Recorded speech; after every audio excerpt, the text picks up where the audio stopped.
You don't exist. Take a perk and a talk of that shit. Money swallowed like sis. Did it perfect in the kid. Got a billion who sang on my head. Look at better put on the road I just spent. I know we got $1 million. The devil that shit ain't not cheaper again. Hello and welcome back, fellow anime lovers, to MangaMuse. I am delighted to have you join us once again in the world of fanfiction and fantasy. This is the first part of What If Deku Meets Garou. Special note, this fanfic is written in a masterpiece of I4MD 347H on fanfiction.net. Do check and support the author too. Now smash the like, share and subscribe button for more. Also press the bell icon so that you never miss such great parts. Thanks for the introduction. Now let's dive into the world. Death stalked the hero hunter's battered form, waiting to claim him at the slightest moment of weakness. Splintered wood and ruptured glade, BLD trailing the dirt behind his path to the fires of hell and dyeing his humanity with crimson perseverance, the lone wolf glared at his hunters, their visage reflected from his very pupils.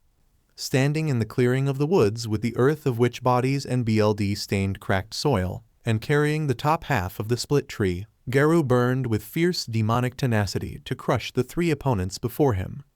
BLD dyed the rims of his hair, corrupting pure silver to demonic red, as he slowly exhaled through gritted teeth. His bandages torn and a red aura rippled off his frame as cracks infected the shattered earth beneath his feet. Silence permeated the air so richly only the sound of uncountable rustling leaves blew to his ear as he tightened the tree in his grip. Bang, Bomb, and Genos stood before him, all momentarily shocked by his sudden, logic-defying power. However, before any of them could resume their fight, another party swooped from the skies.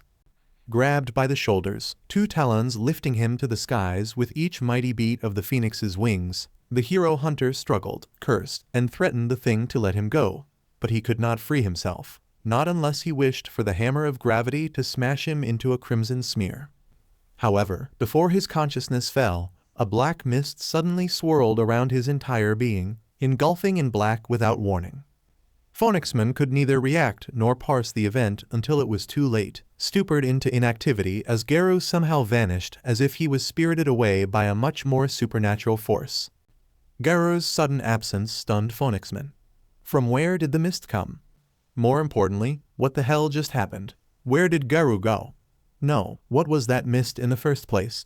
Even more importantly, Garou was no longer in his possession, meaning he failed in his objective in the end, and soon realized that he would indefinitely end up inside Orochi's stomach upon return. Crap! Phoenix Man cursed the heavens as Garou vanished from the face of the earth. Puffing heavily with a face twisted with fear and his heart thunderously pumping adrenaline, a silver-haired boy desperately sprinted up the stairs until he reached the only exit door leading outside via rooftops. Without hesitation, he barreled through the door with stumbling feet, nearly tripping his balance as it turned on its hinges. The early morn sky embraced his presence as he looked back, staring at the darkness with quivering eyes and chattering teeth. Cackling echoed from the same darkness, a low, wicked voice that promised dread, as a figure slowly emerged from the shadows and under the starlit night. A man, no, an abomination stepped out of the same door the boy ran through. His form was a mix of putrid green and violet, tentacles and mouths dangling from his clothless body and lines of atrocious, atrophied sinew exposed for the youngling's eyes to his dismay. Heh, come on, little boy. Don't you want to play? The voice coming out of the abomination's mouth was just as horrendous as his appearance as drool visibly leaked from his mouth. Leave me alone, you freak! The boy shouted as the freak frowned, assuming that it could even frown. Naughty child, to call a man you just met a freak. Didn't your parents teach you manners? Oh, they're already dead. Hee ha ha ha ha. The villain cackled maliciously, as tears started emerging from the boy's eyes. Your aunt had some bad evidence against my employer, so blame her for your misfortune. A mere lawyer shouldn't stick her hand on something that doesn't concern her. Know the true price of justice, kid. The eldritch mutant gloated, reveling in the DMNCE he now wielded over the child as his grotesque legs of wrangled black tendons sauntered out of the door, heading towards the kid with a maniacal monstrous glee while black ichor trailed in his wake. As he continued stepping back, he heard another wicked cackle behind him. Looking over his shoulder, he caught a glimpse of another villain, a gorilla climbing up the side of his apartment. The gorilla, garbed in gray fur, bore a wrinkled face of severe skin and hair, and yellow teeth that had not brushed for days. Climbing along the side of the building was more villains, every other varied in shape, ability, and form.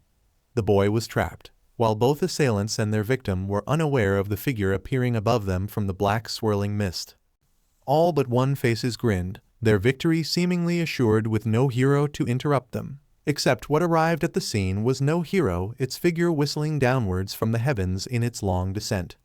Like a meteor from the heavens, an unknown figure crashed face down the concrete in a grand entrance, cratering human-sized groove into the roof and dispersing obfuscating dust.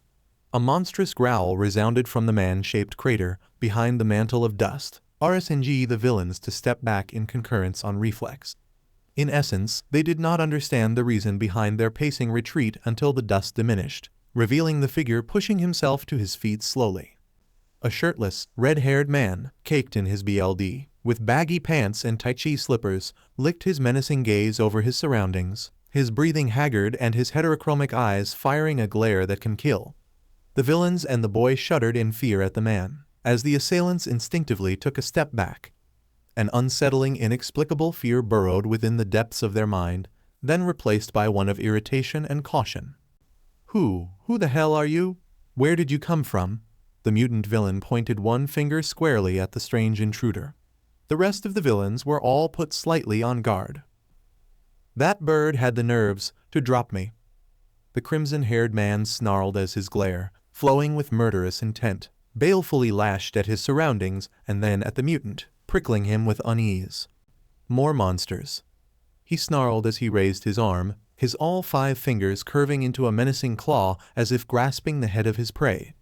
The bird was trying to kill him with the black smoke. He interpreted his situation as such since his mind was bordering to near unconsciousness, with only his demonic will holding himself together and giving him the strength to stand against the world. Hearing the strange man's threatening intonation and seeing him raise his arm, the villains all tensed up. They kept their eyes locked firmly on the shirtless man in front of them. Listen, all you need to do is walk away. This doesn't concern you. Gesturing around at the area, the mutant villain attempted to reason with the shirtless man. After sitting there on the roof for some time, the boy realized his opportunity. Help, please. They're here to take me away. Please stop them. The silver-haired boy shouted in desperation, stuttering from fear at the man standing there covered in BLD.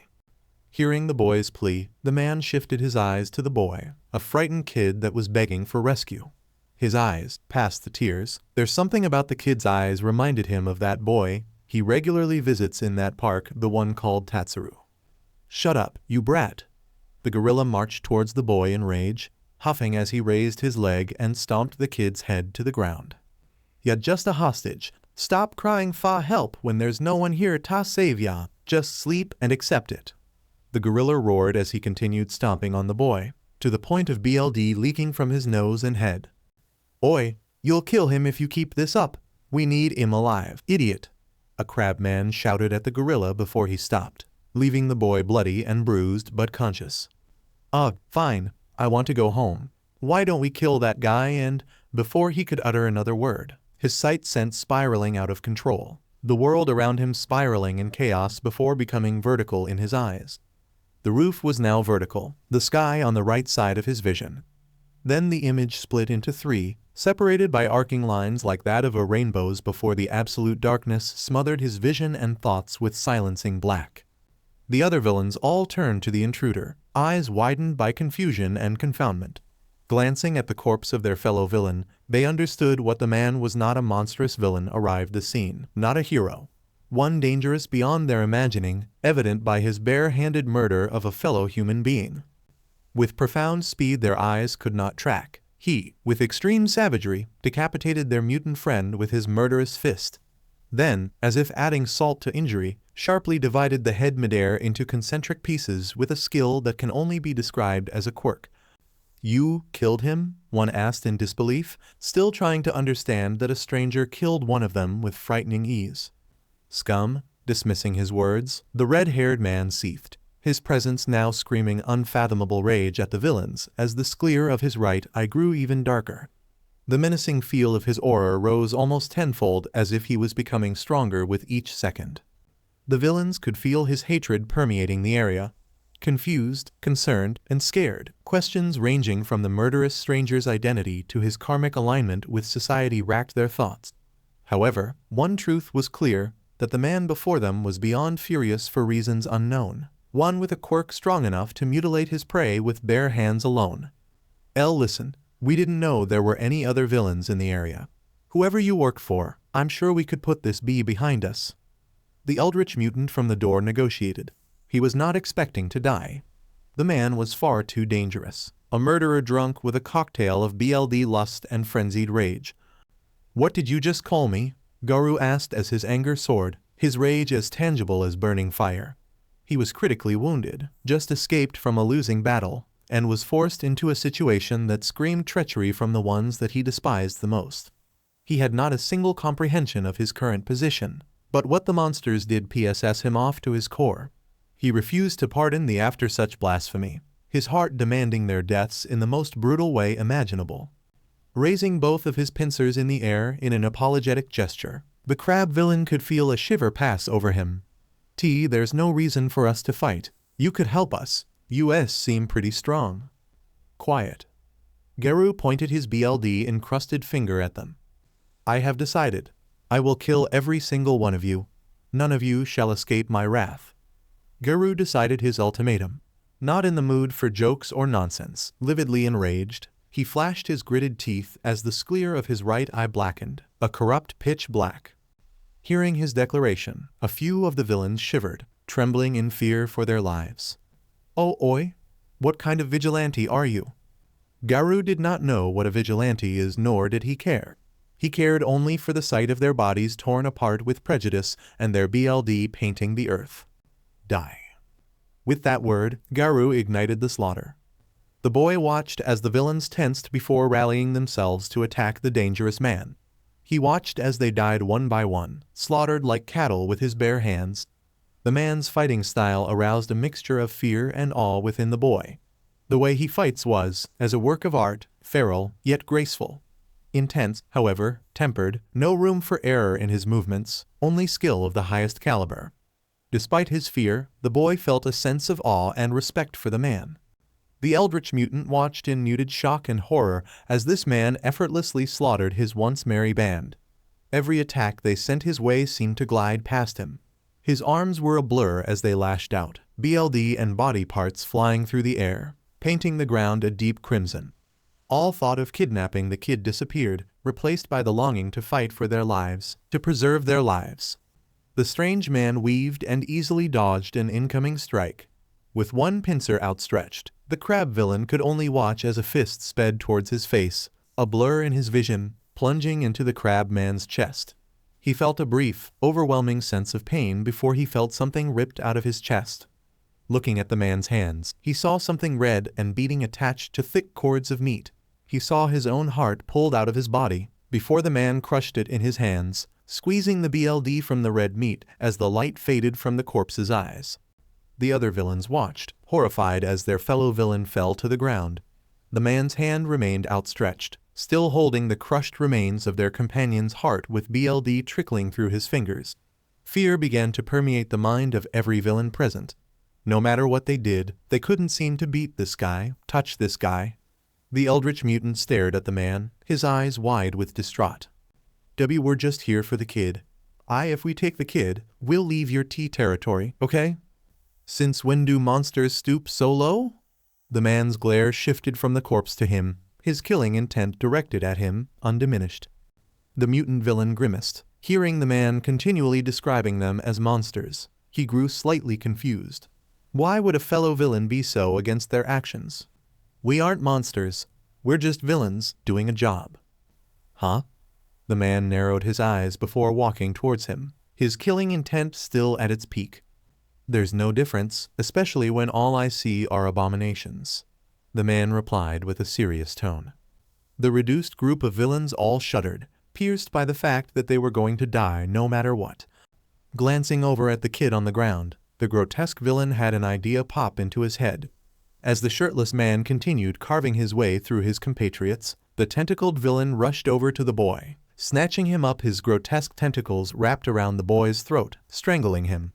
Holding up the boy between the man and himself, the villain could feel striking fear. "Get out of here. Now. Alternatively, I'll choke the life out of this kid." The boy's wide, panicked eyes stared at the now stationary form of the shirtless man. The tentacles around his throat tightened their grasp, choking the breath out of him. "Go ahead," the man said as he briefly turned his eyes towards the corpse of the crab creature, eyeing the pincers as he turned his eyes towards the man with many eyes over his body.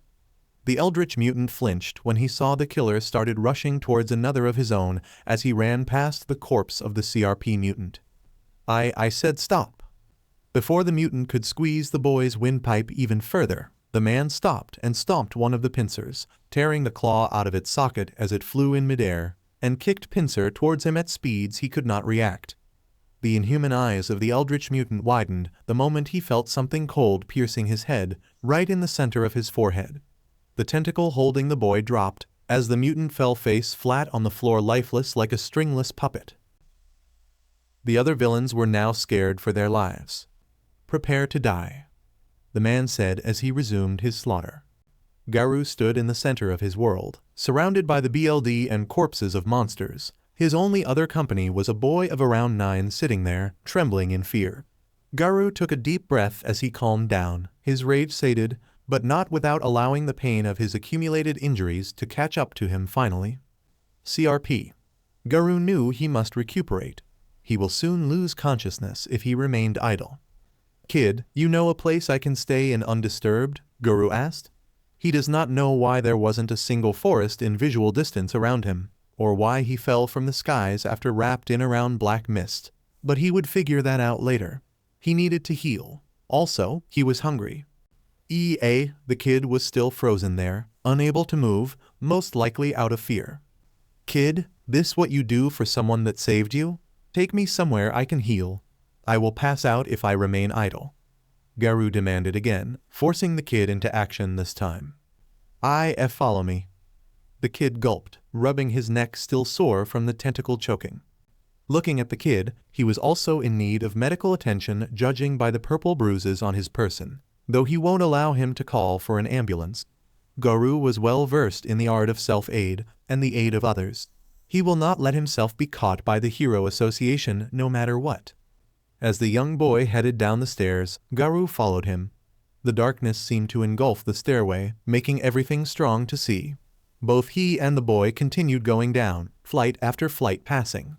The entire area was almost entirely silent, aside from their footsteps. Garou assumed that they had arrived at the floor the boy was heading for, when he reached a nearby door, slowly swnging it open.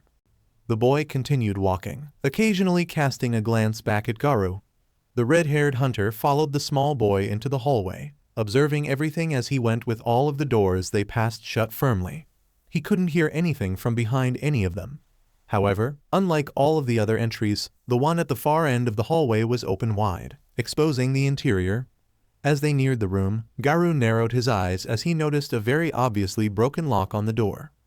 The boy entered the open room first, glancing around the interior, as Garou followed shortly behind him. As he threw his eyes around the room, Garou could not miss the signs of forced entry and kidnapping. Furniture was toppled and thrown around. Curtains from a nearby window lay on the floor, apparently ripped from the frame.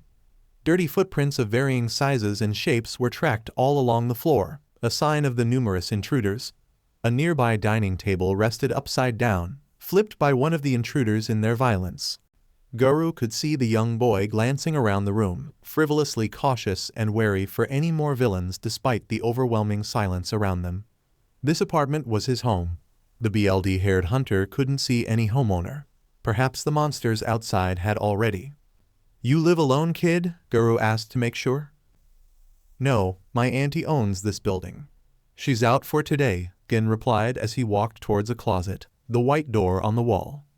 Following the boy, Garou stayed slightly behind. His senses remained sharpened, in case any more monsters made their approach. He'd been taken aback by how weak those monsters were.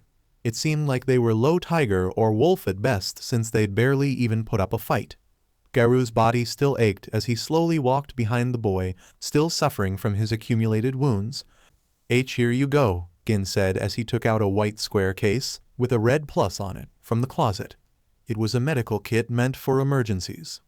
Opening it, a small array of medical supplies unveiled.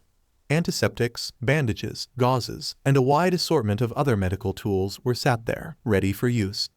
Garou's body ached as he looked down at the contents of the medical kit. The boy began to take the materials out, one by one, glancing up at him. "Ooh, what's your name, uncle?" the boy asked, afraid but trying to be brave. "Garou." Garou answered as he took the bandages and antiseptic. "And don't call me uncle. I'm 18. Garou lightly chided the boy as the boy widened his eyes. "Eh?" The boy blinked owlishly at the revelation. "But why you look you're 30, the boy uttered without thinking as he rudely pointed at Garou's face. "You want to be socked?" Garou threatened as he started applying the antiseptic, gritting his teeth in response to the liquid stinging the BLD-crusted wounds before wrapping the white cloth around them one by one. The boy shook his head rapidly in response, unwilling to endure the same fates as the villains there before. Staring at Garou, the boy watched as the man tended to his severe wounds, wondering what had he been through to look so bloody. "Ooh, why did you fall out of the sky?" the boy asked. A man falling out of the heavens was by far the strangest occurrence now that Garou thought about it. "A bird dropped me," Garou replied bluntly upon remembering Phonixman, a promise to skin the monster strong in his heart. "Eh?" The boy blinked again, trying to process his answer as the atmosphere turned awkward. "A bird? What? How big is the bird?" the confused boy asked, unable to picture such a big bird. "Big," Garou tersely answered as he finished bandaging his arms. As he continued treating himself with the medical supplies, Garou cast a thought back to the three heroes that had cornered him. The memory elicited a slight frown, grimacing at the pain and shame that occurred. It may only have happened a few minutes ago, but it wedged itself firmly deep inside the recesses of Garou's mind. After that, another question arose in him. However, a question followed Garou after the memory. What happened to him? "Kid, where am I?" Garou asked. Grasping his location was crucial, as he cannot determine the distance between him and the three heroes well. Two heroes and another MSTR martial artist that rivaled the old fart. "You, the kid stuttered, gathering the vestiges of his courage to answer the scary man. "Hasu." "Hasu?" Garou repeated himself as he blinked. There was no place he knew in Z City called Hasu. Is it a new place in Z City? What's Z City?" the boy asked, evidently confused. "Eh?" Confusion was written all over Garou's face as he stared down at the equally bewildered boy. Where was he? The boy's knowledge of the location was impossibly absent, replaced by a word Garou never knew existed. The atmosphere teemed with mutual bewilderment as the two exchanged blank, questioning stares. "Kid, do you have a map?" Garou asked, fear and trepidation creeping into his heart. Standing up quickly, the young boy rushed over to one of the nearby open doors in the house. Garou could hear him rustling around various miscellaneous items in his search. After a moment of silence, footsteps grew closer from around the door. Suddenly, the kid appeared from behind the door, holding a large sheet of paper up for him. Clasping both edges of the layer, the young boy continued approaching Garou, the paper rustling as he moved. As he stopped before Garou, the young boy placed down the map on the floor. Straightening it out with his hands, he glanced up at Garou. "Is this okay?" the boy asked the hero hunter as he stared at the geography of the land he now resided. Garou cast his eyes over the map. After careful scrutinization, Garou's brows began to furrow. He didn't recognize any of these locations. The names and landmarks were alien to him. A sense of unease began to fill Garou as he glared at the unfamiliar map. He didn't even notice the kid staring intently at him.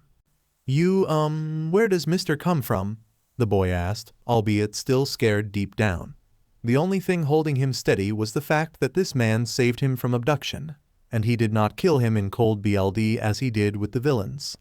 "Kid, do you have a globe or something?" Garou asked as the kid blinked. Throwing his head left and right, the boy found a toppled globe that used to a top of a wooden cabinet and ran towards it.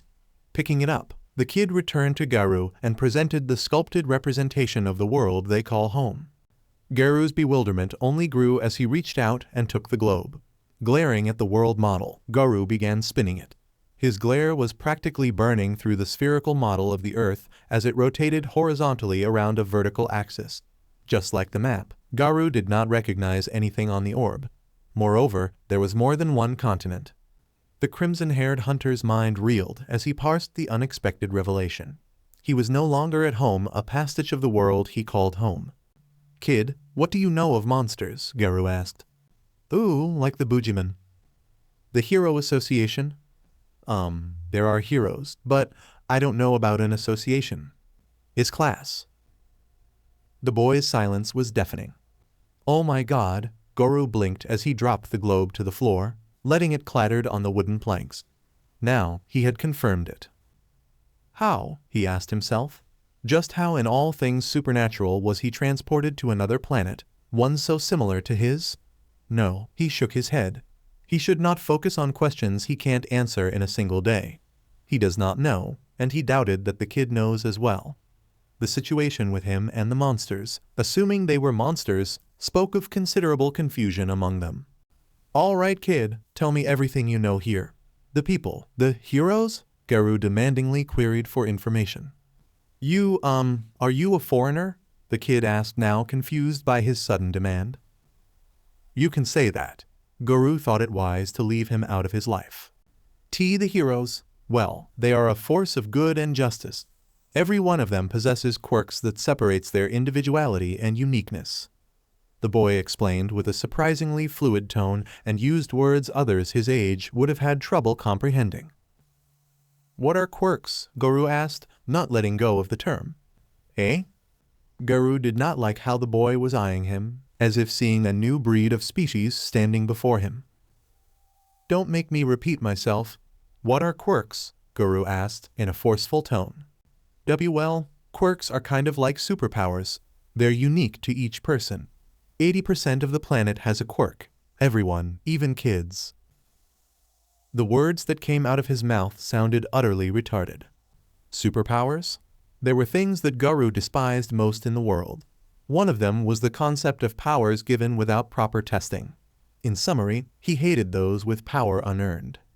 The boy continued eyeing Garou, mildly surprised and curious as for how this strange man didn't know of quirks. "Why, yeah. Every hero has a quirk. There are even schools to teach you how to control your quirk." "Do you have this quirk?" Garou required an affront example. How the boy sulked before Garou's eyes didn't leave his notice. "No," the boy answered, one with great sorrow in his tone. "What of those who do not have this quirk?" Garou asked, not liking where this was going. The boy's head lowered, looking at the ground dejectedly. Well, they don't become heroes, they live out a normal life. They're usually called the quirkless. The silver-haired youth's tone was one of sadness and disappointment. Despite not being able to see the kid's face, Garou could tell from the emotions in his voice. The words he uttered debased the world he lived in even more. The concept of superpowers was absurd to Garou. A superhero society based on superpowers was even worse than the capitalistic version in his home. The reason being at least anyone had a better chance of being a hero there. "That's bullshit," Garou cursed. "Anyone can become a hero where I'm from. Quirk or not." "Anyone? Where do you come from?" The youth's head rose up, locking eyes with Garou. An interested, curious look now shone in his eyes. Garou could see that kid was warming up to him, the fear diminishing in his voice. "Best you don't know, kid," Garou said as he looked around the place. "Got any food?" Garou's stomach rumbled within. His body was in need of desperate replenishing. That, and he needed a place to rest and recover before setting out into the world outside. Glancing once at Garou, the young boy rushed over to the nearby destroyed kitchen. He began searching high and low for any food they had in their stores. He could feel Garou's gaze on his back as he continued searching. Opening a nearby pantry door, a large bowl of wrapped-up rice sat there. Reaching out and grabbing the container, the silver-haired youth began rushing back over to the still figure of his savior. Is rice okay?" Holding out the large bowl of rice to Garou, the boy smiled slightly at Garou. "Got any meat?" Protein? Garou asked as he took a good look at the rice. It seems cold and strong. He needed to warm it before it's edible. But the microwave was ripped from the outlet.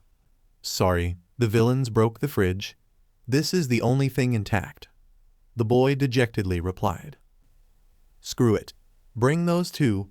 I don't care if it came from the floor, I need it now.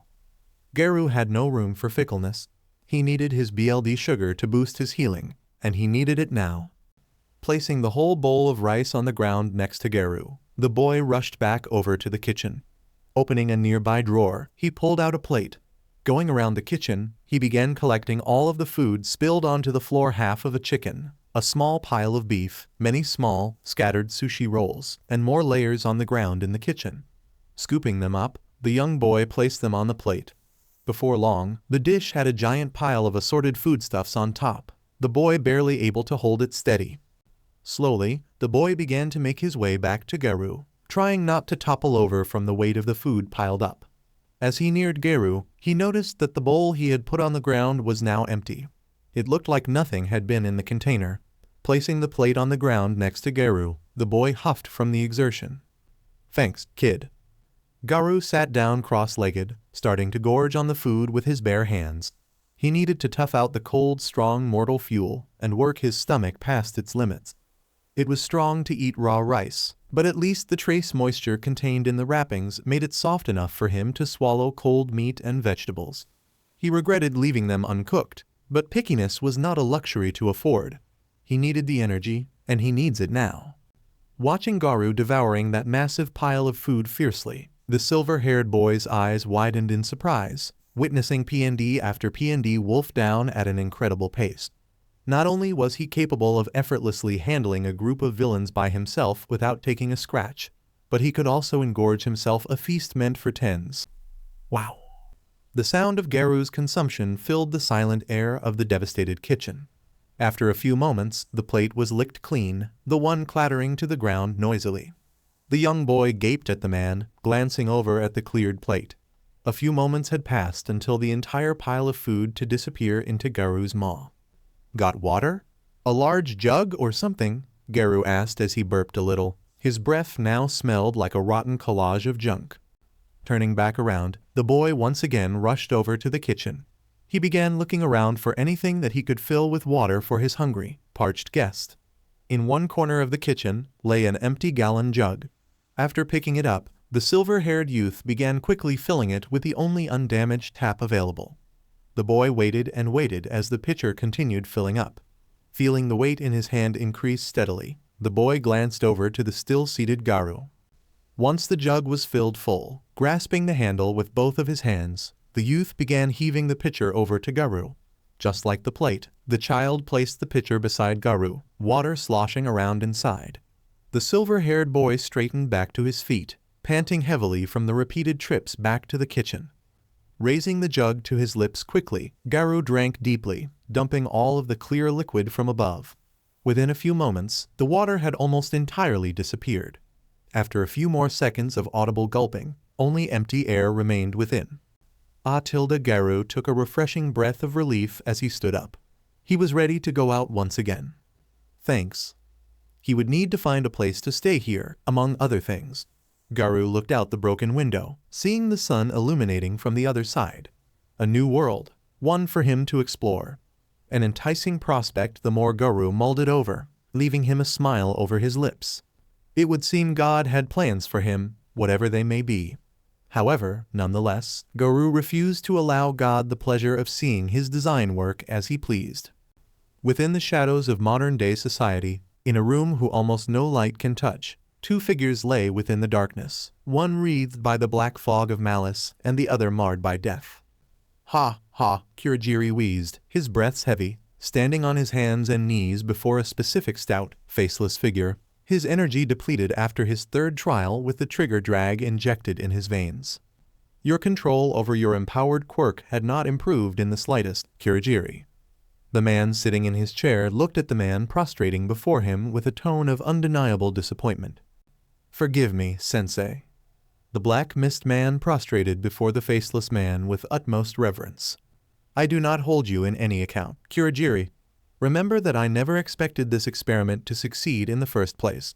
There was no loss in your failure, rest assured. Just try harder next time. For the League of Villains' sake. Wandering around the streets, well-fed and recovered in that kid's home, Garou read the index of heroes the boy offered as a token of his appreciation, along with some money and a backpack the way. The silver-haired boy, whose name was Gin Shinjitsu, was generous, thankful even, despite witnessing the mass homicide Garou committed in front of him. Reading through the contents, Garou devoured page by page, absorbing as much knowledge of the heroes here as he could. He knew he might never return home, forever stranded on foreign soil, but even so, the hero hunter will carry out his crusade regardless of place. The existence of heroes here was cause enough for him to enact violence against the upholders of heroic oppression. Walking across the sidewalk, many curious eyes of some passers-by wandered to his presence, each glancing at his menacing appearance or, more specifically, his pitch-black right eye. To his unaware, some of them hypothesized Garou to be one of those villains, the kind that terrorizes the populace daily, while others categorized him to be one of those mutant-type quirk users. As Garou continued walking on the streets of Hasu, he closed his book, contemplating his plan of action according to what he learned so far. In his mindscape, Garou sifted through his potential targets, pondering who to hunt and how he should present his debut. But there was a problem. How powerful are quirks, average-wise? Garou drew a prototype scope of levels between the quirks, though there were no rankings for quirk levels as far as he knew. The kid even denied the existence of a ranking chart for quirks since their range of utility was too vast and unpredictable to translate into pure numbers. The best references for comparisons were the unique abilities of monsters and heroes, or the enigmatic power of his spurs. However, hearing and experiencing were two different things, the latter more capable of teaching through direct encounters, risk and all. Though, how should I know that they were all people? Garou mentally groused. He didn't know that they weren't monsters, despite looking so similar to monsters. How could he tell the difference in the first place, since he grew up in a world of freaks and abominations that craved the death of humanity? Regardless, what was done, an experience to exercise further caution with his might. Besides, no one even liked the villains turned mangled corpses, nor sympathized with their deaths. Moving past his consolidated mistakes, he decided to wander in his hunt. He hoped to encounter a strong hero for a good reference on how to deal with quirks, a viable benchmark for comparison. From what he learned, the number of quirks was so diverse, Garou couldn't formulate even one concise countermeasure against them. From how the silver-haired kid described it, yet a quirk that kills with a single glance could exist, more reason to add fuel for caution. Garou knew he should further invest in caution, but knowing that if a man with superhuman might could stand atop of the hero world in this country, then someone around Garou's level should be able to manage as well. Though according to what he learned about the heroes in his book, some of them look quite cur in comparison, like a monster trying to play hero. He even saw an alligator man dressed in a hero costume. For anyone used to seeing monsters assaulting helpless humans, the sight was beyond alien even to him. Shrugging his stray thoughts, Garou returned his focus on his travel, already having a location in mind to start his hunt. However, to his unaware, he headed closer and closer to a cordon zone. The number of pedestrians began to decrease the further he trekked, an area cut off by heroes in their search for villains. In his wandering stroll, a presence caught his radar, followed by another, alerting his attention to the alleyway next to him. Seeing what seemed to be a shadow shuffling through the darkness, a suspicious figure veiled in the absence of light, Garou could make out a large figure sneaking in the dark. Oh, a wild unknown had appeared. Changing directions, Garou rushed into the alley, smiling as he disappeared at speeds faster than the average eye could see.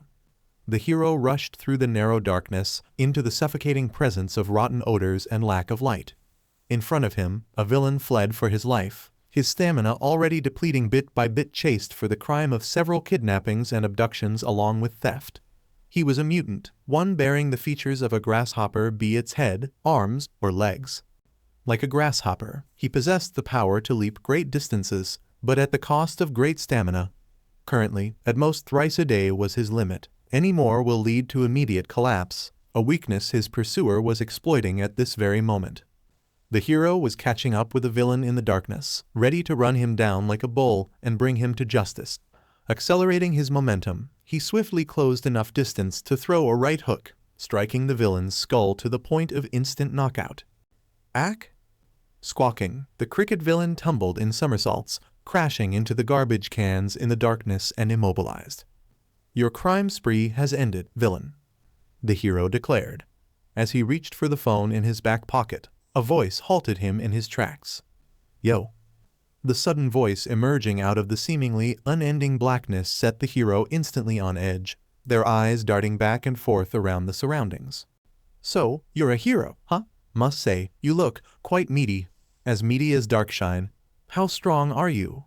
The voice in the darkness queried, the sound echoing from everywhere as if he was a haunting phantom. A chill passed over the hero. He couldn't see anyone around him, but the feeling of being watched never left him. Bullhorns? You part bull?" The hero felt something touching his horns on his head, a few casual flicks on the strong bone, along with something weighing around his left shoulder.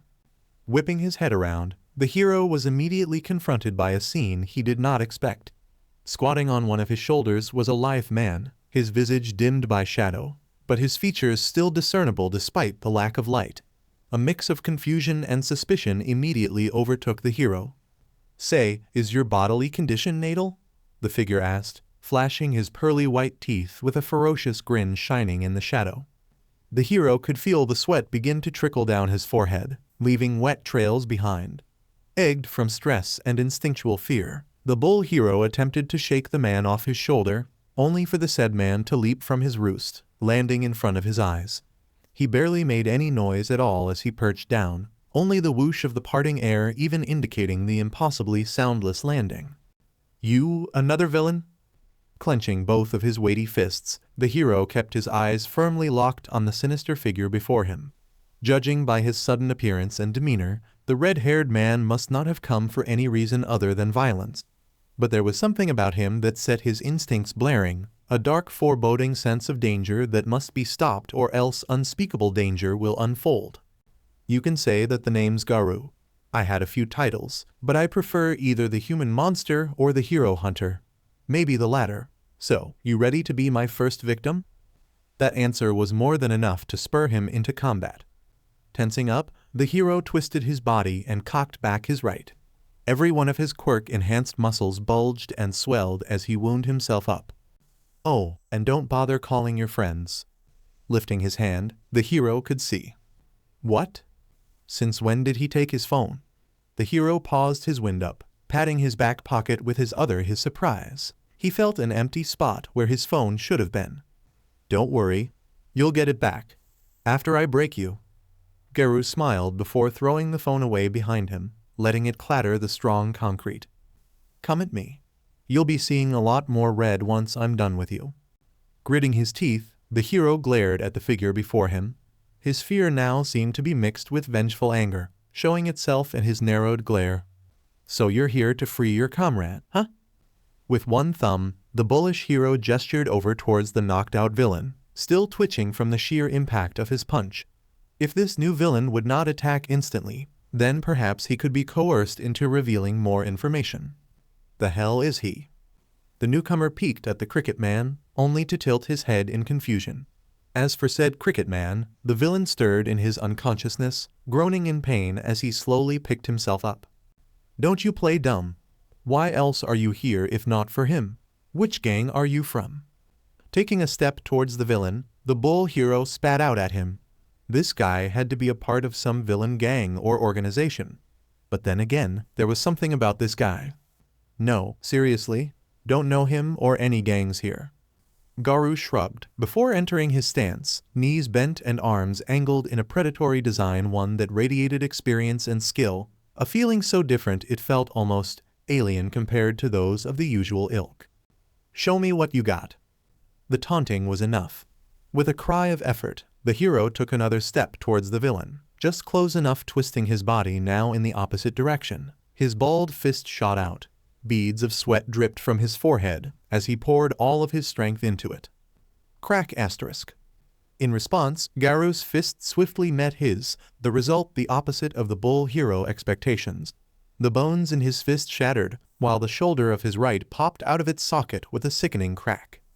Awagri. The hero recoiled in pain, holding his now shattered hand up in the air, his fingers currently twisted at unnatural angles, with the skin pulpy and riddled with contusions. What the hell? That it? Garou asked, his surprise evident by his rapid blinking eyes. Clenching his other fist, the hero began to breathe heavily. His eyes shifted from his broken hand over to the villain.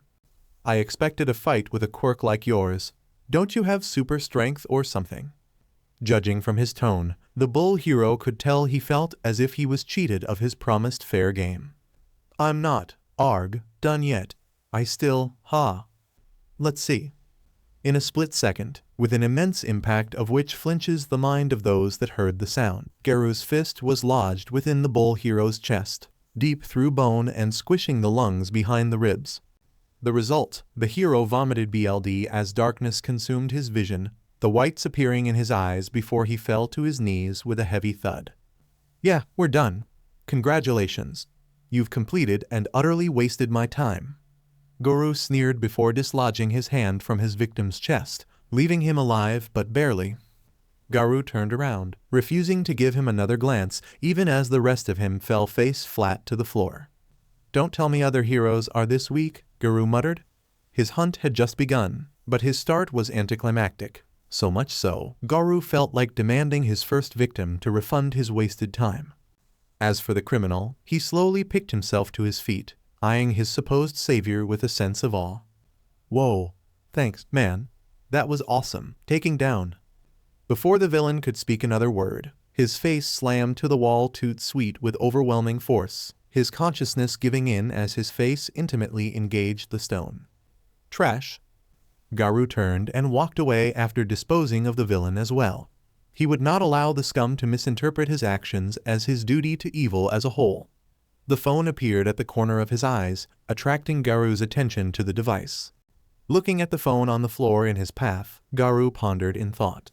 Picking it up, Garou fiddled with the device for a moment, scrying the features on the phone, hoping to acquire the contact numbers of heroes for future use.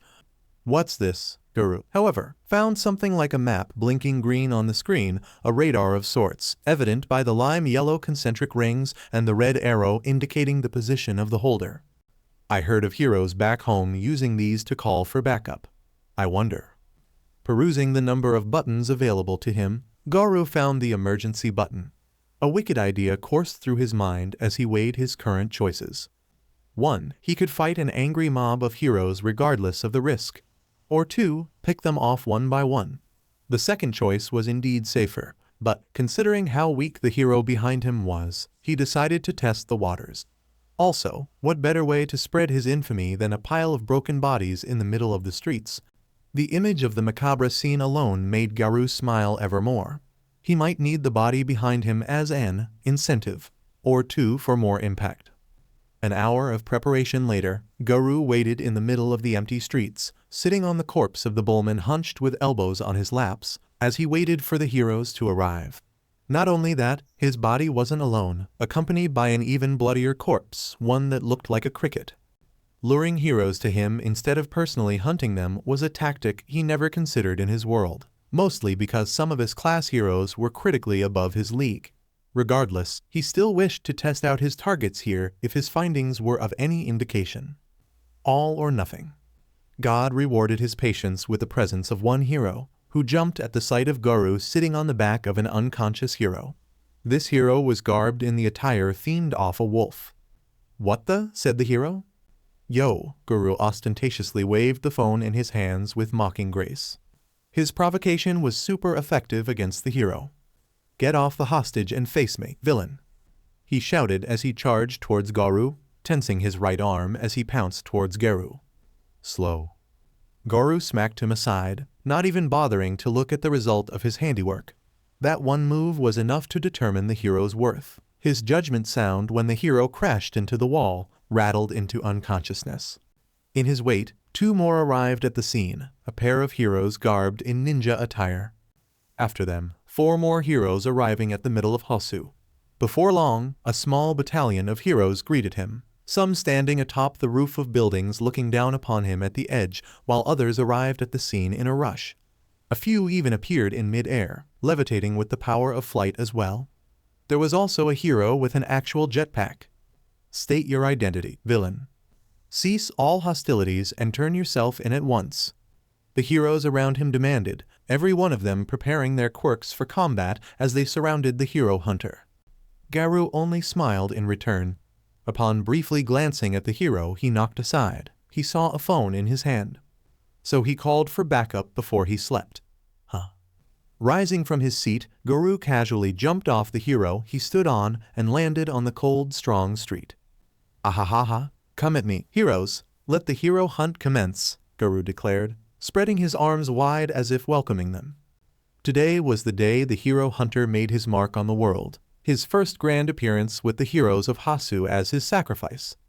From that day, bodies of iconic heroes painted the street along with their crimson BLD. Their down forms a mockery of all their efforts and what they stood for, and a challenge against the world's collective concept of justice entirely. I've never seen such a brutal scene before. Just who would have defeated so many heroes and... Switching to another channel. Could this be the rise of a new villain gang? So many heroes brutally massacred yet. Switching. Within the streets of Hasu, a pile of bodies splattered in BLD appeared, left behind by possibly a dastardly dangerous villain group we've never heard of before. On every screen, news of the horrible carnage took over all the media channels, stunning all the residents of Japan with the unwantedly graphic details. All Might could only watch the depicted massacre on the screen in his room, gritting his teeth with his fists clenched. Such a moment of brutality. And for seemingly no reason either. Scene after scene played out before Yagi, who sat still, unable to help. At least, not in his current skeletal form. Of course, within All Might's mind, there was only one person who could be responsible for such a massacre. His name echoed throughout the walls of his mind, reverberating around until the echo became a roar. All for one. How was he alive? All Might thought he ended his life that day at the substantial cost of his career. Although he never took the man as one wanting attention, nonetheless, he was the only one he knew capable of such a gruesome feat.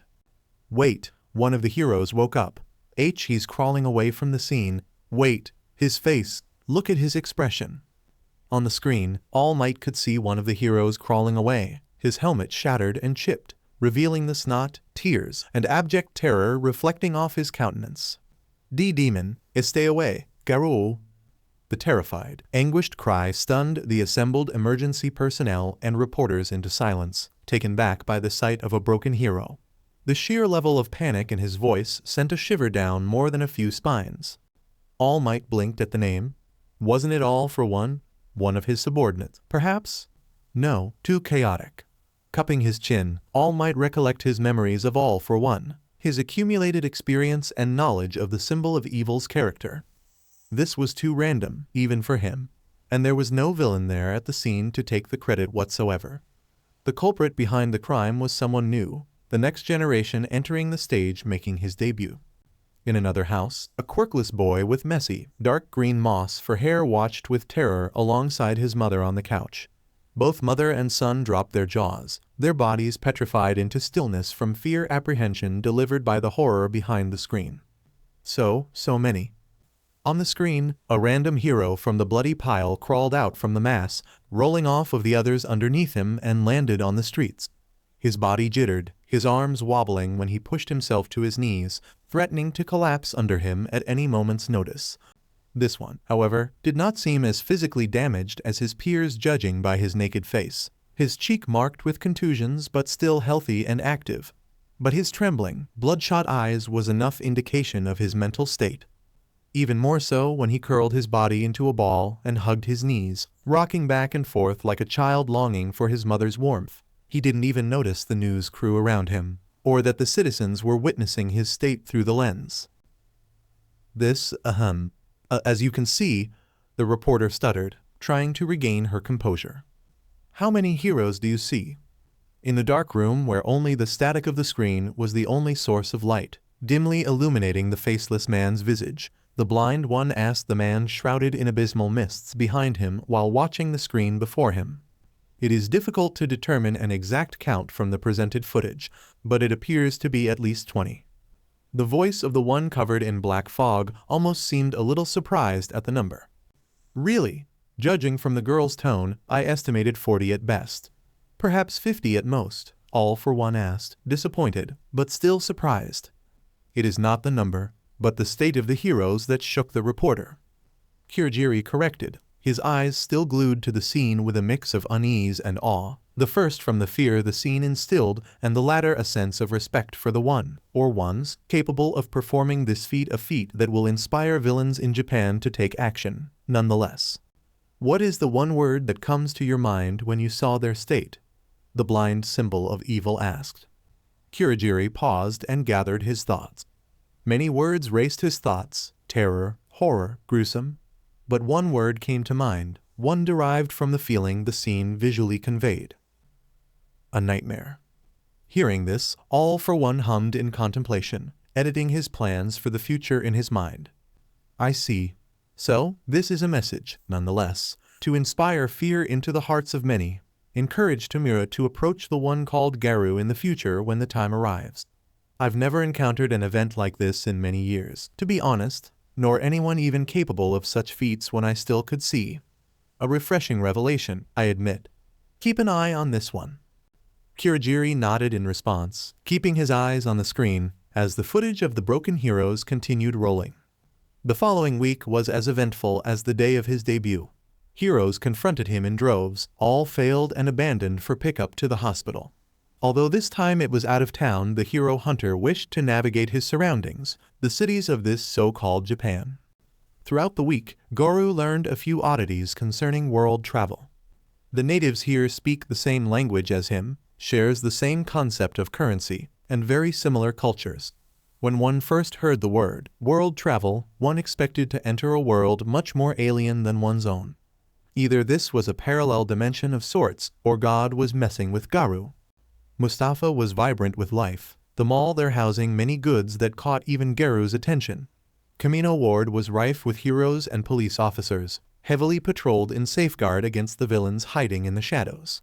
Dagoba was a calm place, peaceful and relaxing while placidly reveling in the serene, idle chatter and scent of the ocean air carried by the winds drifting from Dagoba Beach.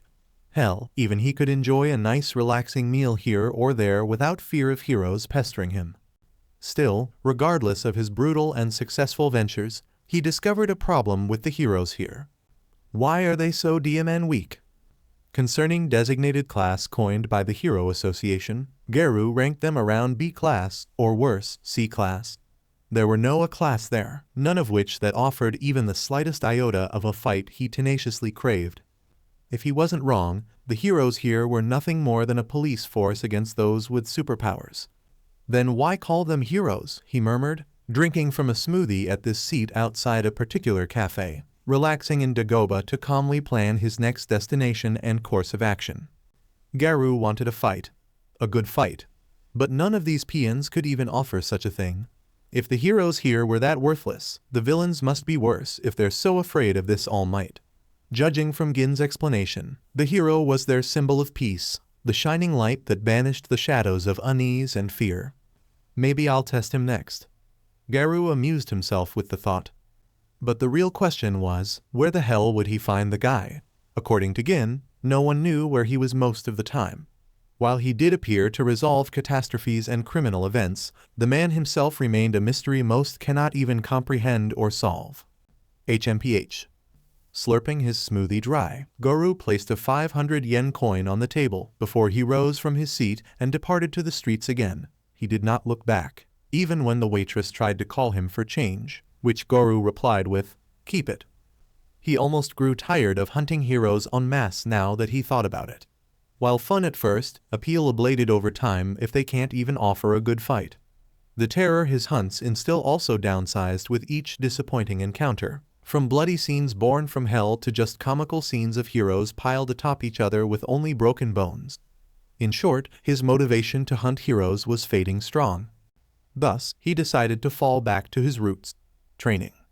If he cannot find the challenge he craved from the heroes, then he shall push himself to the limits by his lonesome, using all of the S-class heroes, especially Bang, as his benchmark.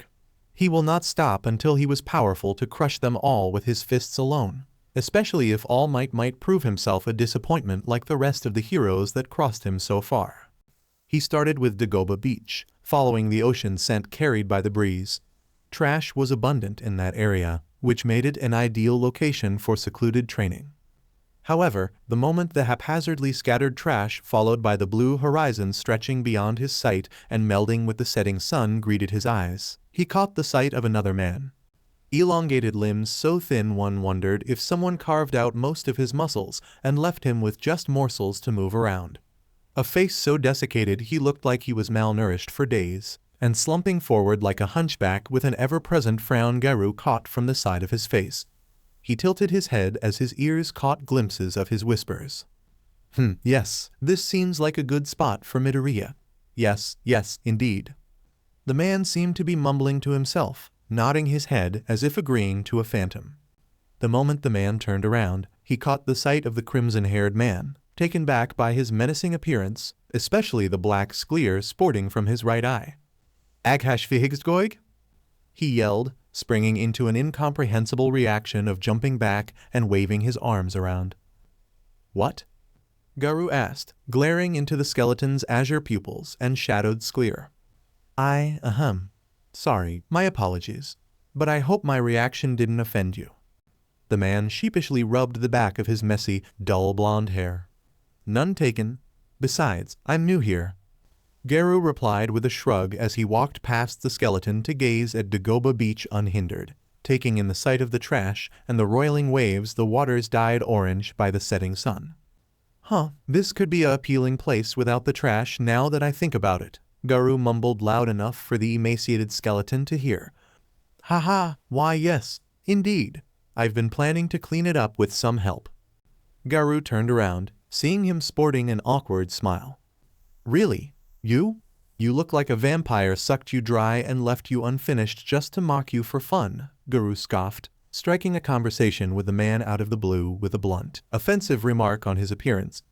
It hit him strong like a spear through his heart. Garou could almost see the metaphorical BLD spewing from his mouth. Wait, BLD did spew from his mouth. Why was he coughing BLD? "Wait, you all right?" Garou asked, taken back by the sight of the man coughing BLD out of nowhere. Ack. Yeah, just fine. Just recovering from an injury, that's all." The man waved his concern off. "What happened?" Garou asked, seeing the skeleton rubbing his right side, by the stomach area.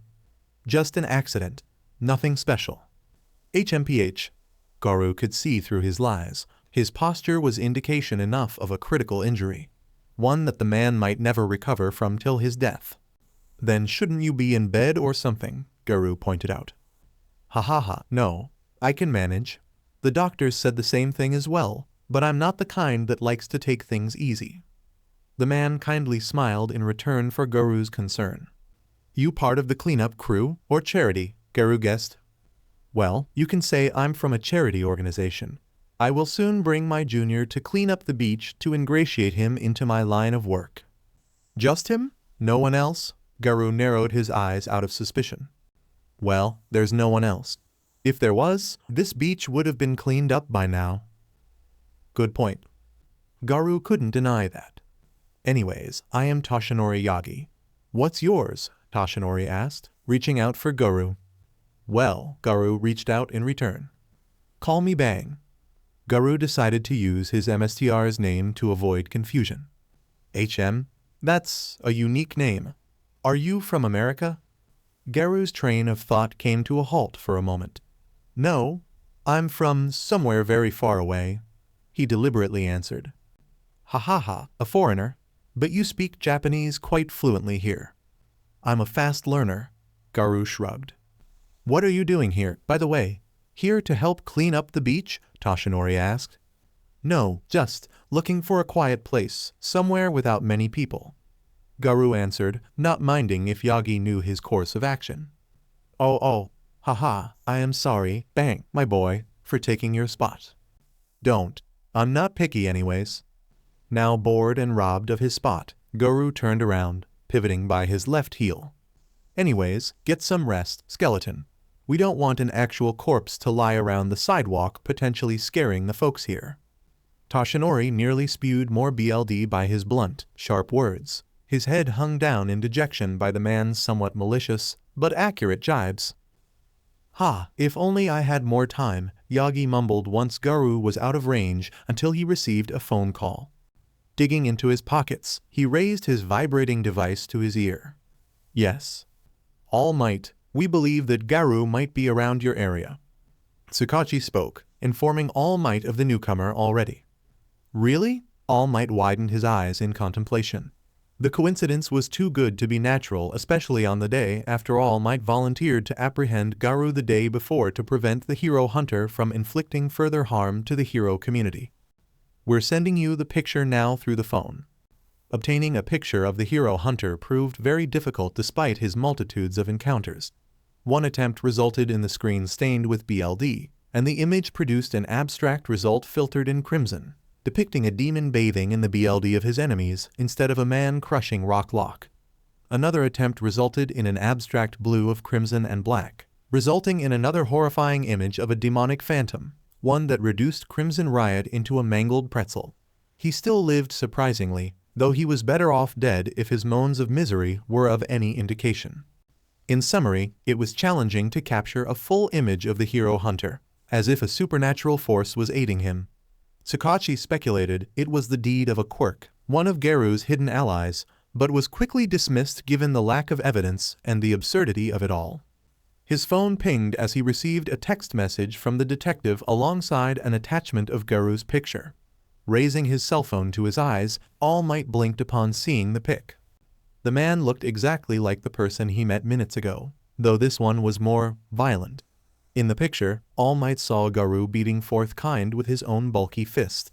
Yes, Garou forced Fourth Kind to hit himself with his own fist, with a smile of jubilation as if entertaining himself with the undignified beatings.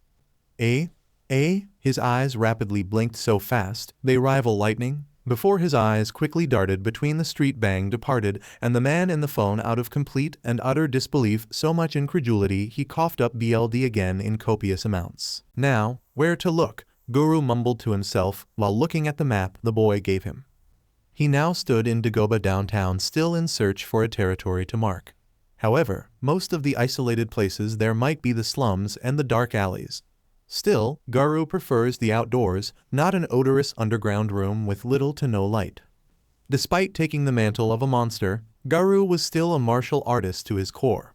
A quiet place free of distractions outdoors was preferable above all else, where he can focus all his energies on his goal in obtaining great power that lies on the other side. As for other locations, Hasu might count as well. The place was quiet, the population not that high, and bore potential positions that suit his needs. Maybe he should hunt the other heroes there just for fun this time, to alleviate his boredom with their pain and suffering.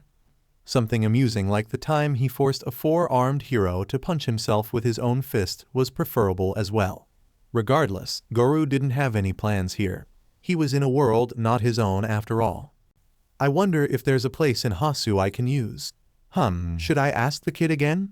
Assuming Gin would be more than willing to help aid him. Garou did hunt a lot of heroes ever since they departed. As Garou murmured to himself, he took a turn to the nearest alley at his right. A presence was hunting him, one moving faster than the ilk he encountered so far. He had not a clue on their identity, but he seemed promising as he waited with his back facing the alley's exit.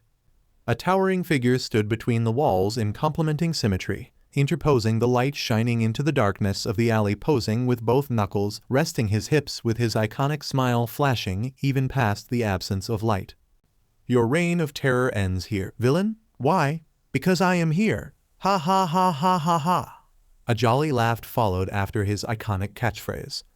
Turning around, Garou saw the top of his list greeting his sight. He almost gawped at the muscular figure. What are the chances? The encounter was almost too good to be genuine or coincidence. Nevertheless, he greeted the number one hero with his own smirk, one warped with belligerent anticipation, flashing his whites at the hero in return. Your timing is more impeccable than the rumors suggest, All Might. His excitement almost exploding in his chest barely contained, Garou folded his map as calmly as he could, but his hand was still vibrating with gnawing impatience even when he slipped it in his pocket. Ah ha ha ha ha ha ha. All Might laughed in return before his eyes staring firing piercing glares at the hero hunter. I wouldn't be the #1 hero if I'm late otherwise, Hero Hunter. For all the victims you maimed, I will ensure your journey to Tartarus with my own hands. Ho? No idea where that is, but it sounds scary, Garou commented with a mocking octave. At the end of his sentence, he slipped his backpack off his shoulders and tossed it to the alleyway, throwing them out of future harm's way. Indeed. Any last words, villain? All Might asked, silently channeling his quirk under Garou's notice. You better not disappoint, old man. I assure you that you will suffer a fate worse than the guys I hunted on my debut if you fail my expectations. This time, All Might's ever-present jolly smile reversed into a scowling frown at the mention of his first victims. They will rest well with you behind bars.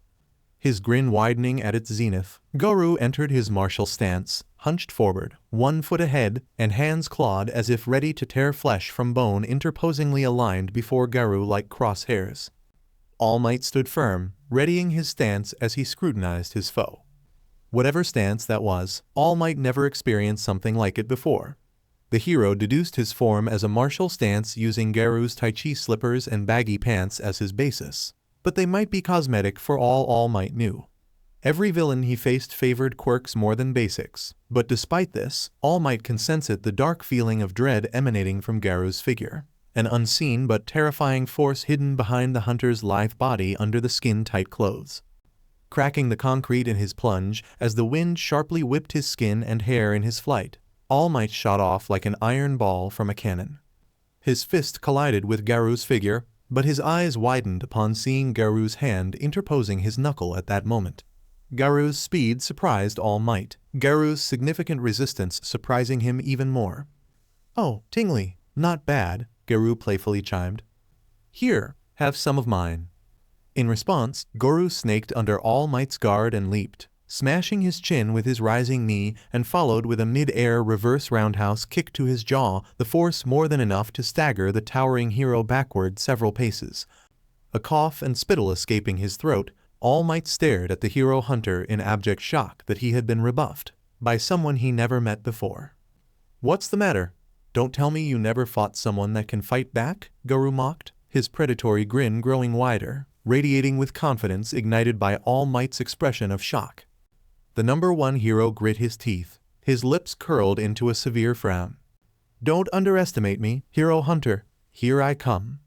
Sitting on the couch facing the television with his legs crossed, Midoriya Izuku watched the footage of the hero hunter's activities, jotting notes of his hunts. The news had yet to receive an identity of the hero hunter from the police, most likely to contain any form of possible outbreaks of panic. Midoriya could sympathize with that logic. The hero hunter's work was horrifying to the eyes and courage-shattering to the spirit. One must ponder the face of the man capable of defeating so many heroes at once, the identity and mindset behind the moniker.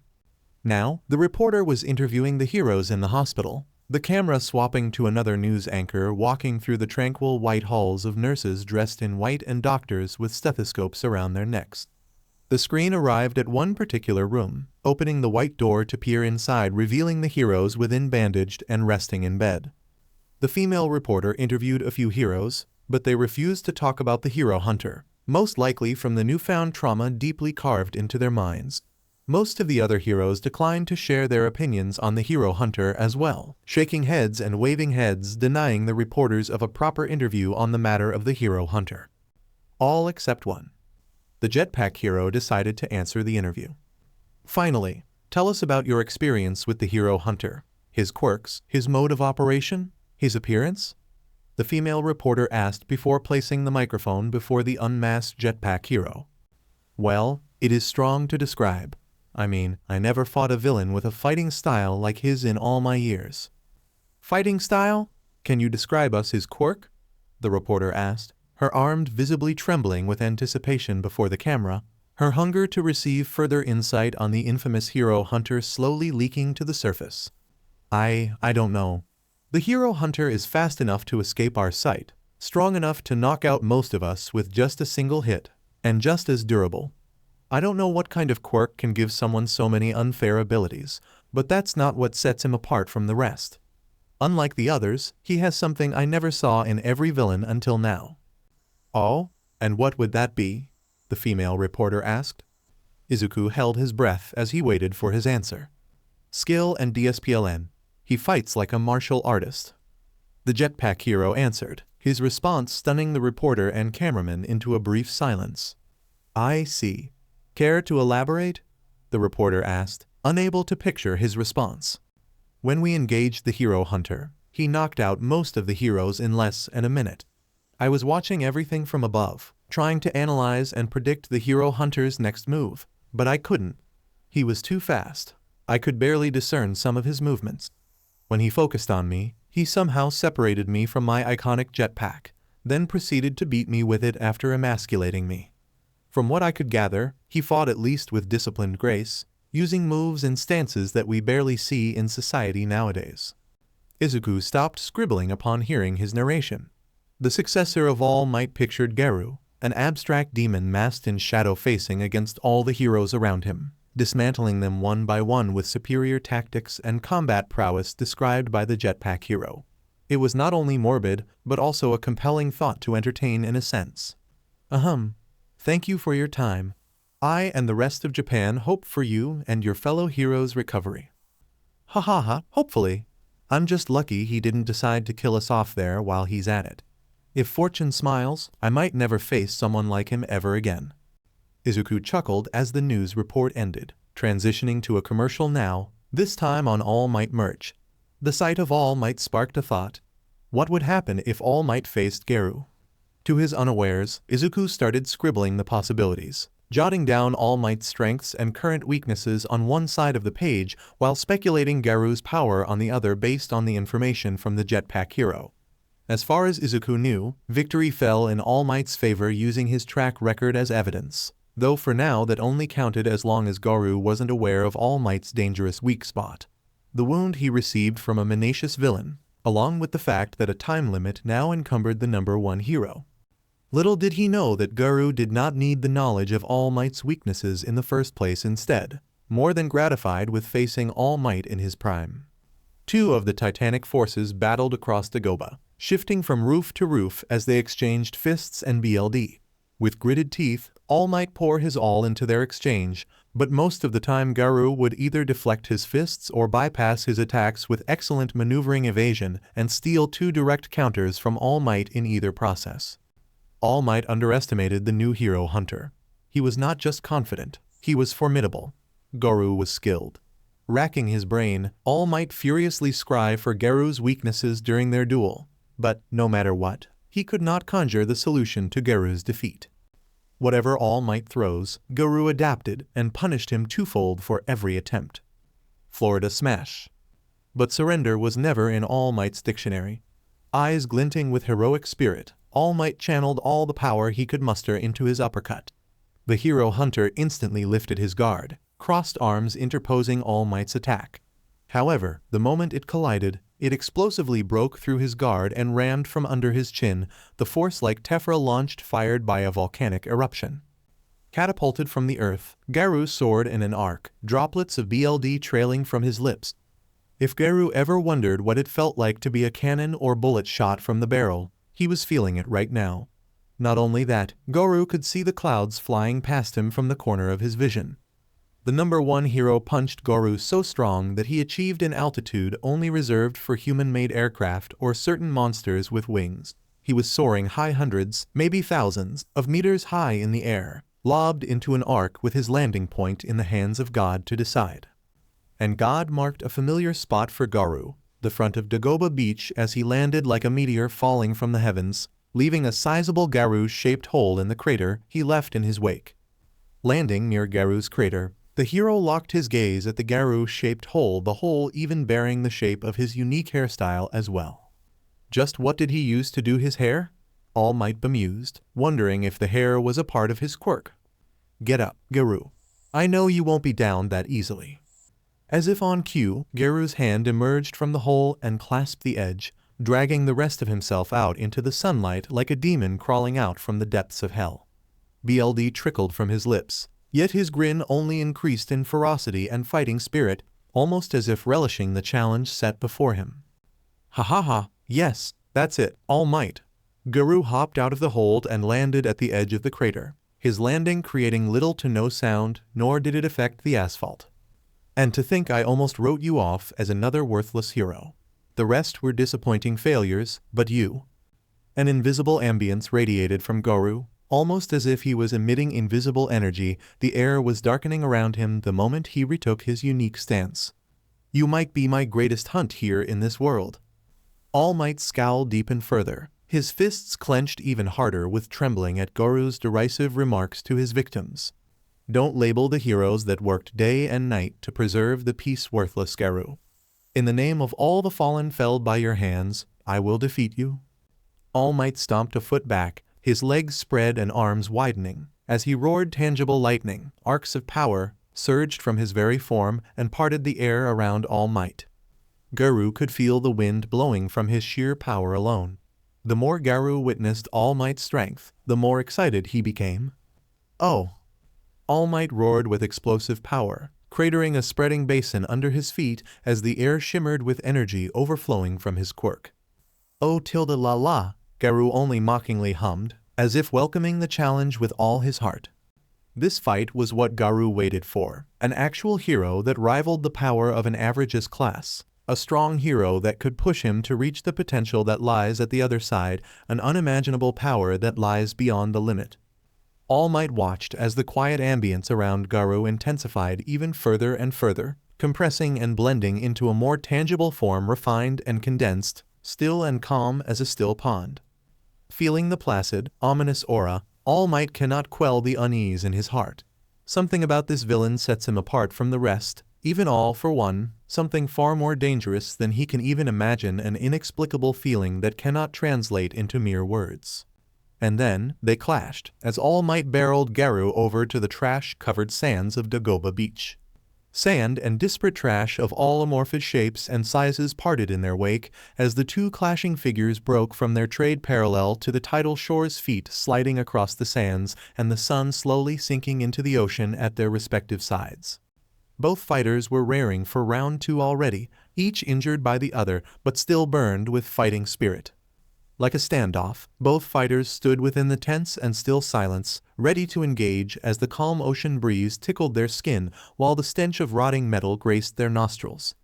Both hero and hunter glared into each other's eyes, tense legs digging into the sand under them and fingers taut, daring each other to make the first move.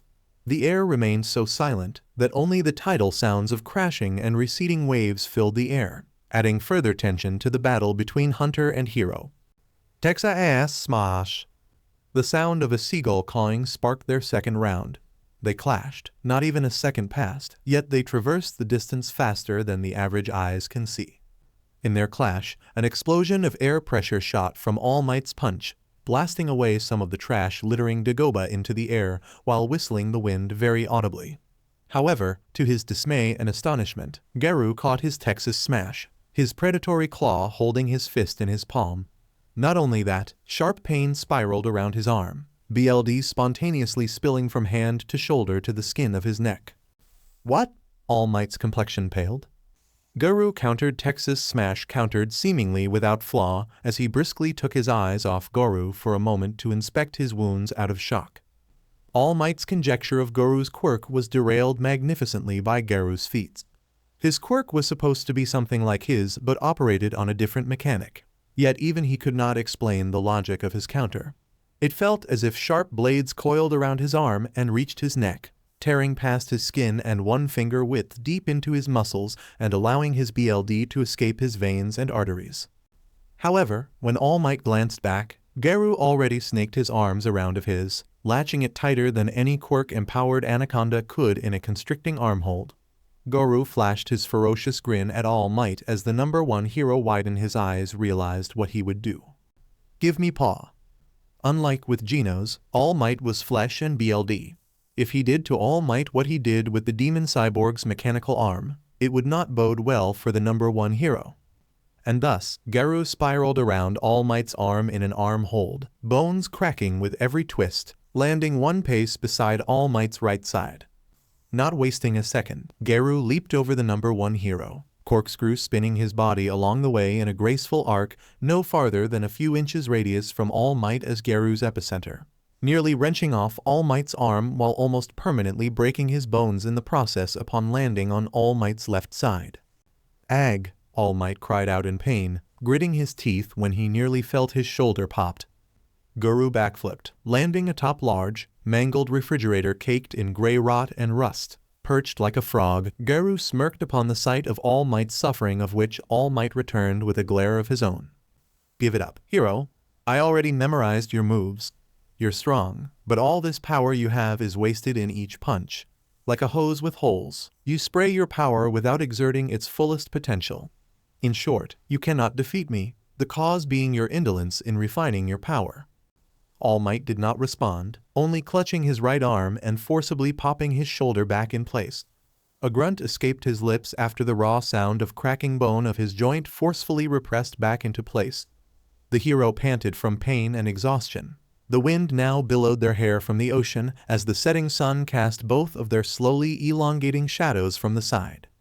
"He's strong." All Might narrowed his glare. Not only was Garou skilled and powerful, but also analytically learned. If he kept fighting Garou, he would deflate, his power doused from overburning his quirk.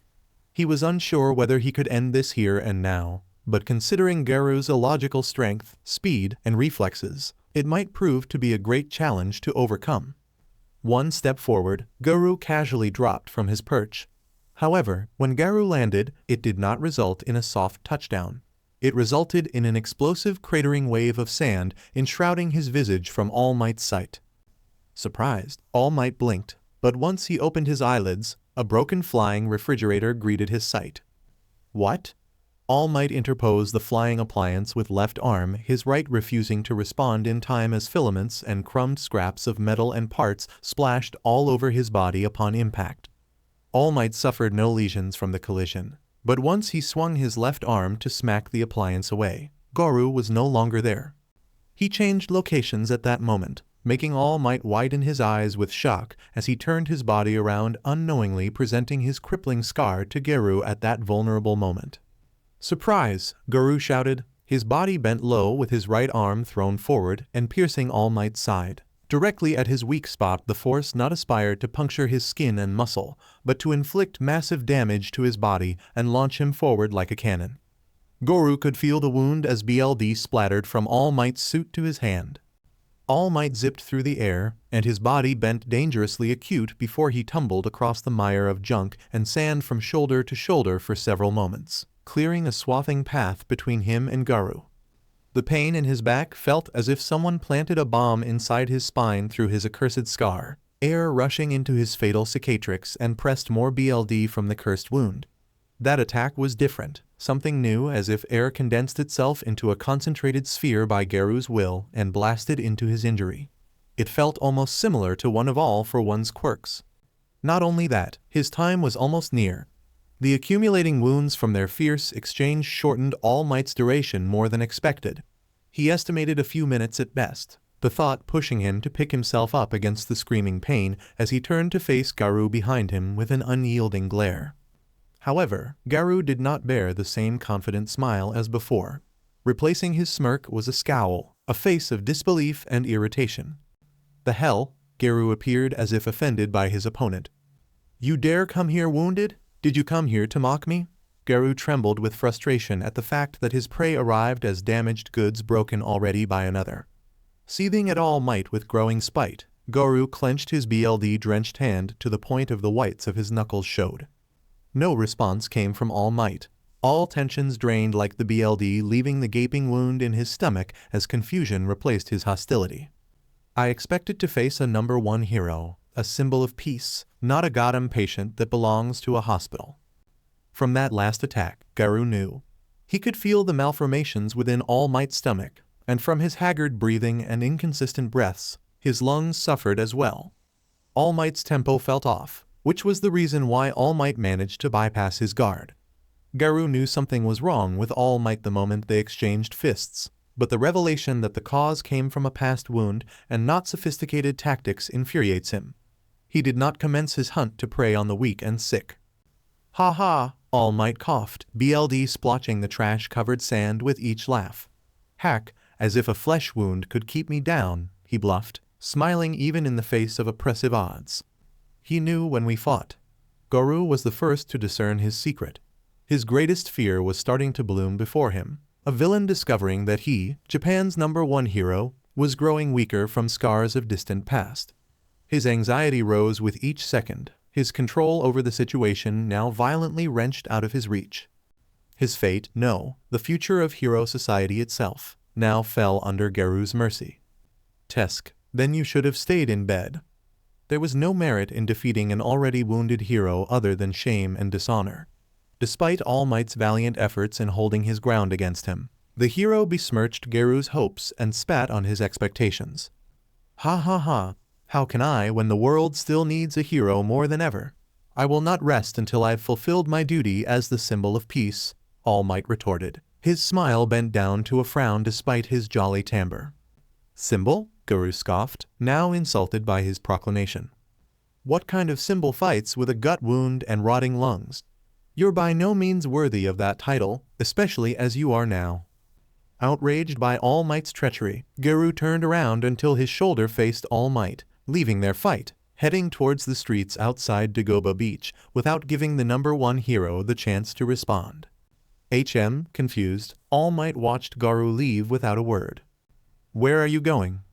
I'm done. You ruined it. Congratulations. You've actually ruined the moment.